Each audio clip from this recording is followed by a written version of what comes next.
The modern world is a relentless machine designed to harvest your attention. Every notification, every headline, and every flickering stock ticker is a silent war for your focus.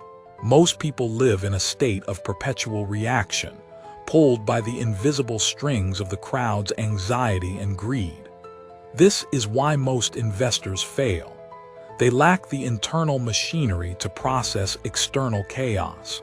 We see the wealth of tech giants and assume it is the product of luck or a single stroke of genius. But if you look closer at the life of Mark Zuckerberg, you do not see a man chasing trends. You see a practitioner of rationality who has mastered the art of the invisible Stoic strategy. He is not merely a coder or a CEO. He is a philosopher of focus who has built a fortress around his mind. The problem we face is not a lack of opportunity, but a total collapse of emotional detachment. We are told that to be successful, we must be connected. Yet it is this very connection that breeds decision fatigue and ruins our ability to think in decades. Zuckerberg's success is a direct result of his refusal to participate in the trivialities of the world. He understands that every choice you make is a withdrawal from your limited capital of mental energy. To build unlimited wealth, you must first learn to become invisible to the distractions that consume everyone else. The financial market and the social landscape are mirrors of each other. Both are driven by the same human flaws: fear, vanity, and the desperate need for validation. Most investors lose money because they cannot sit in a room alone and think.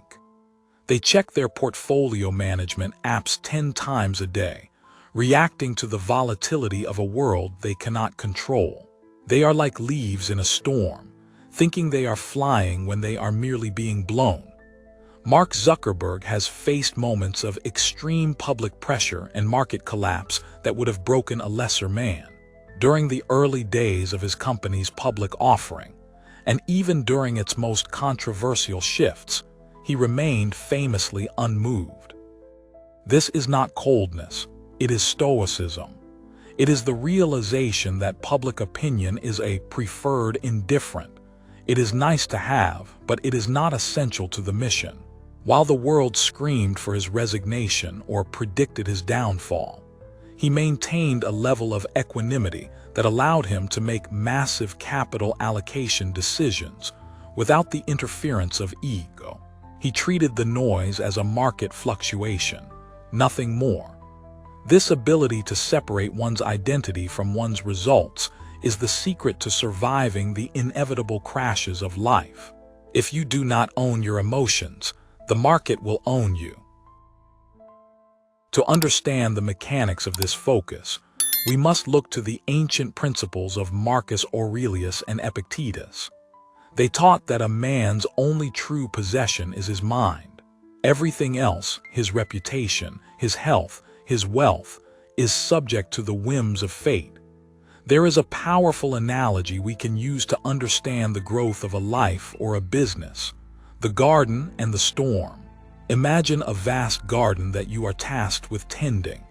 This garden is your long-term vision, your value investing strategy, and your personal character. Surrounding this garden is a perpetual, violent storm. The storm represents the noise of the internet, the panic of the markets, and the criticisms of the crowd.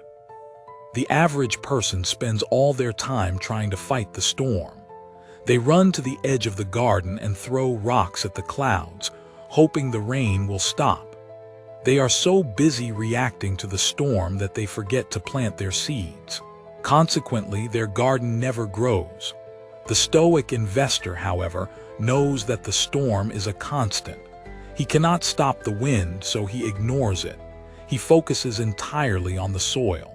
He knows that compound interest only works if the seeds are left undisturbed.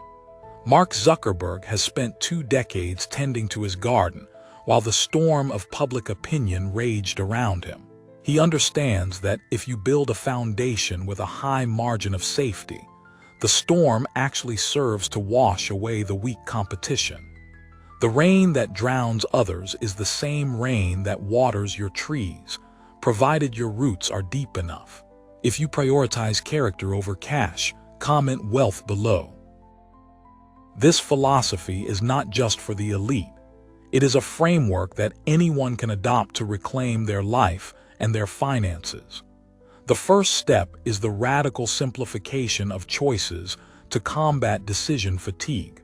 Zuckerberg's choice to wear the same outfit every day is not a fashion statement. It is a Stoic practice.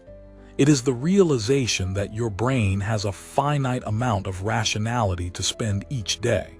If you spend it on what to eat or what to wear, you have less for your capital allocation. You must audit your life and remove any decision that does not contribute to your circle of competence. If it does not make you a better investor, a better leader, or a more virtuous person, it is a waste of your most precious asset, your time. The second step is the practice of the dichotomy of control. Every morning, look at your financial goals and your personal challenges. Draw a line down the middle. On one side, list what you can control: your work ethic, your spending habits, and your reaction to bad news. On the other side, list what you cannot: the interest rates, the news cycle, and the opinions of others. You must learn to be completely indifferent to the second list. This is the only way to maintain the self-reliance necessary for high-stakes portfolio management. The third step is the commitment to patience as a radical strategy. In an era of get-rich-quick, the man who is willing to wait 10 years is the man who owns the future. Zuckerberg has consistently made bets that the market hated at first, whether it was the purchase of Instagram or the pivot to the metaverse. He was able to do this because he was not looking for short-term validation. He was playing a different game. This is the essence of value investing: buying something for less than its intrinsic value and having the Stoic virtue of temperance to wait for the world to catch up. Finally, you must build your own inner citadel. You must create a mental space where you are not influenced by the likes or dislikes of the digital mob. You must be able to stand alone in your convictions, even when the entire world tells you that you are wrong. This is the invisible strategy.